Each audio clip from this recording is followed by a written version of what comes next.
Hello friends, आपका स्वागत है मेरे चैनल पे। तो जैसे कि आप सभी लोग ये जान रहे हैं कि CSR नेट का एग्ज़ाम आने वाला है और जो आपका आने वाला एग्ज़ाम है वो मोस्ट प्रोबेबली ऑन सितंबर में होगा। पर तभी से आप सभी लोगों के कई डाउट या कई ज़्यादा प्रेशर रिगार्डिंग मेल मुझे आ रहे हैं, जिसमें मुझे पता चल रहा है कि आपको बहुत ज़्यादा प्रेशर लग रहा है CSR नेट का। या कुछ बच्चे ऐसे हैं जो ये पूछ रहे हैं कि वो बीएड कर रहे हैं या MSc कर रहे हैं तो उस दौरान अब उनका रिवीजन नहीं हो रहा है, उन्हें क्या करना चाहिए। या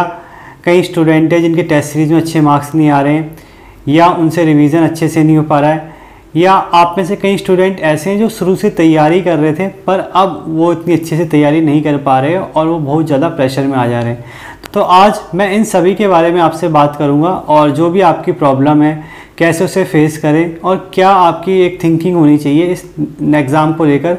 इसके बारे में मैं आपसे बात करना चाहूँगा ताकि आपको थोड़ी सी हेल्प मिले अपने एग्ज़ाम में फोकस करने की और एक नए तरीके से एग्ज़ाम को देखने, ताकि आपको थोड़ा सा हेल्प मिले एक नए पर्सपेक्टिव में एग्ज़ाम को देखने की और एक पॉजिटिव रिज़ल्ट लाने की। तो चलिए शुरू करते हैं।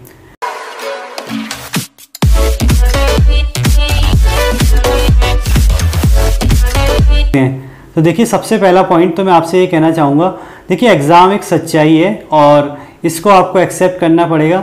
सच्चाई जब मैं बोलता हूँ तो मेरा ये कहने का मतलब है, देखिए जब आप इस एग्ज़ाम की प्रिपरेशन कर रहे थे तो ये आप जानते ही थे कि आपको एक न एक दिन तो एग्ज़ाम ये देना ही है। तो आप ये मान के चलें कि अब आपका एग्ज़ाम आ रहा है तो आपको इसे एक्सेप्ट करना चाहिए और आप इसमें प्रेशर इतना ना लें। मतलब आप ये सोचें कि ये तो एक न एक दिन आना था, आज नहीं तो कल आपको ये एग्ज़ाम देना ही था। और एक रियलिटी है, मैं आपको बताऊँ, आप कितना भी पढ़ के चले जाएं या एग्ज़ाम में जिसकी फ़र्स्ट रैंक भी आने वाली है उसको भी अभी इतना प्रेशर ही लग रहा है और उसको भी यही लग रहा है कि उसको कुछ नहीं आता है या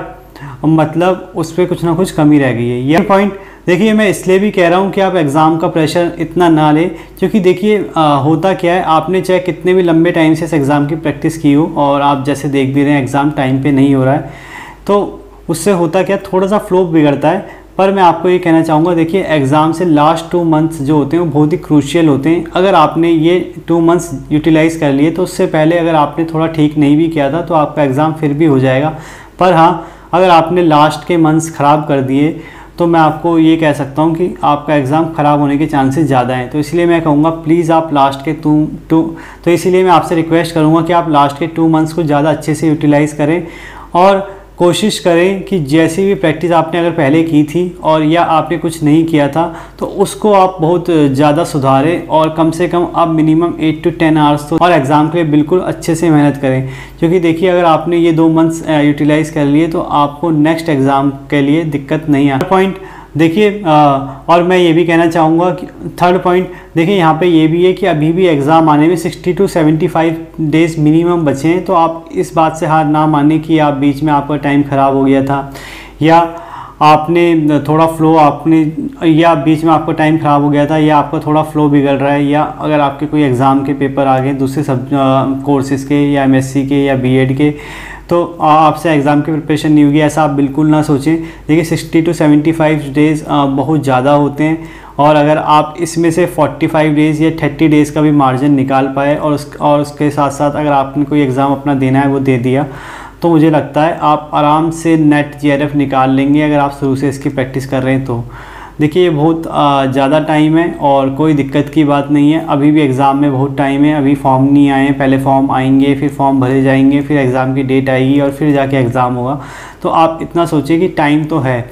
पर हाँ इस टाइम को आपको एक एक दिन को यूटिलाइज़ करना है। तो आपके पास एक पूरा प्लान होना चाहिए और आप प्लान वाइज चलें इन लास्ट डेज में। देखिए मैं आपसे ये भी कहना चाहूँगा, आप प्रेशर ले रहे हैं तो ये भी एक अच्छी बात है। आप ये ना सोचें कि किसी को टेंशन नहीं हो रही है या सिर्फ आप ही प्रेशर ले रहे हैं। देखिए सब प्रेशर लेते हैं एग्ज़ाम का, जो भी एग्ज़ाम की प्रिपरेशन करता है और ये नॉर्मल भी है जब आप इतने बड़े एग्ज़ाम की प्रिपरेशन करते हैं जहाँ पे इतने नंबर ऑफ़ कैंडिडेट्स होते हैं, सीटें फिक्स होती हैं उसे क्वालिफाई करने की, तो प्रेशर अपने आप बनता है। और देखिए प्रेशर की पॉजिटिव बात यही है जो मैं हमेशा कहता हूँ कि इससे पता चलता है आप एग्ज़ाम के प्रति सीरियस हैं। मानो अगर आप पे प्रेशर ही ना हो, टेंशन ही ना हो, एंजाइटी ही ना हो और आप ऐसे एग्ज़ाम देने चले जाएं तो आपको खुद पता है आपका क्या रिज़ल्ट आने वाला है। यानी कहीं ना कहीं आप एग्ज़ाम की आपकी जो प्रिपरेशन है काफ़ी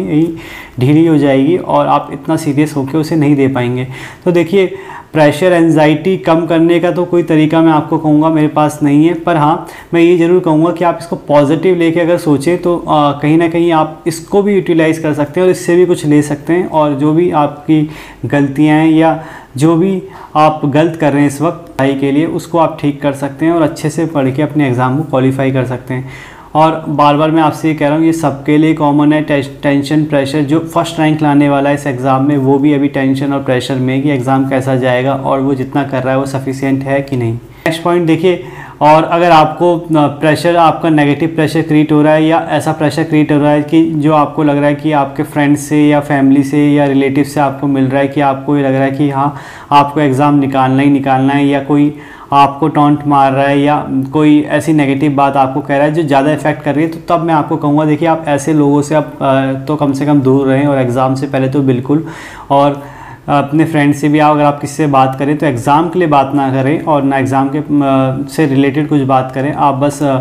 कुछ पॉजिटिव चीज़ों पे बात करें या अपनी लाइफ के दूसरे पहलू पे बात करें। मतलब अभी कभी कभी क्या होता है कि हमें प्रेशर रिलीज़ करना होता है तो हमें किसी एक पर्सन की ज़रूरत होती है या किसी गाइडेंस की ज़रूरत होती है, या कभी कभी हमें बस एक मतलब थोड़ा सा अपना माइंड बदलने की कोशिश करनी होती है थोड़े टाइम के लिए, ताकि आप प्रेशर को थोड़ा रिलीज़ कर पाए। पर होता क्या है कि ज़्यादातर केसेस में हम क्या करते हैं, हम प्रेशर रिलीज़ करने की जगह और प्रेशर क्रिएट कर देते हैं। अब उसी सेम चीज़ों के बारे में बात करके या कुछ ऐसे लोगों से बात करके जो बिल्कुल भी आपका भला नहीं चाहते हैं। तो आपको मैं यही कहूँगा, आप भी इन लोगों को पहचान लें और कम से कम इस टाइम पे अपने ऐसे लोगों से, अपने ऐसे फ्रेंड्स से या ऐसे लोगों से आप दूर रहें जो आपके लाइफ में या आपके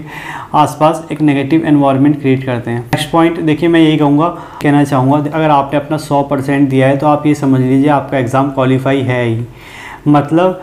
क्या होता है कि हम जितना कर सकते हैं अपने आप से, बस वही हमारे लिए एग्ज़ाम की प्रिपरेशन होती है। मतलब ऐसा नहीं होना चाहिए कि आप ये सोचें कि हाँ मेरे से ये चीज़ रह गई या वो चीज़ रह गई, या मतलब मैं लास्ट मंथ में पढ़ लेता। तो कम से कम आपको इस चीज़ का अफसोस नहीं होना चाहिए, क्योंकि देखिए मेन चीज़ यही है कि आप अपने एग्ज़ाम के लिए अपना 100% दे दें, और बाकी रिज़ल्ट जो होता है वो ऑलरेडी मुझे लगता है कि डेस्टिनी में फ़िक्स होता है। बस करना क्या होता है कि हमें अपनी तरफ से कोई कसर नहीं छोड़नी होती है।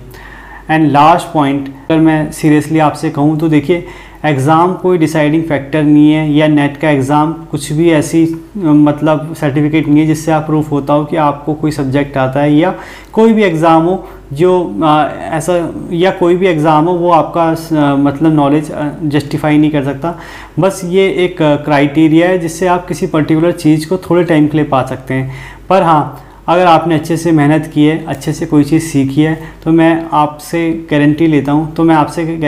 हूँ कि आप इस फील्ड में बिल्कुल अच्छा कर लेंगे, और आप बिना नेट गेट या कोई भी ऐसी चीज़ क्वालिफाई करें जो एक पर्टिकुलर एग्ज़ाम है, फिर भी लाइफ में बहुत अच्छा कर लेंगे, और बहुत ज़्यादा अगर आपको अर्न करना है तो अर्न भी कर लेंगे, रिस्पेक्ट पानी तो रिस्पेक्ट भी पा लेंगे, और अगर आपको कुछ हासिल भी करना है उससे तो भी आप हासिल कर लेंगे। तो देखिए एग्ज़ाम कोई क्राइटेरिया नहीं है, पर क्राइटेरिया ये है कि आपने कितना अपने टाइम को यूटिलाइज़ किया और कितना आप ड्यूरिंग प्रोसेस में सीखे।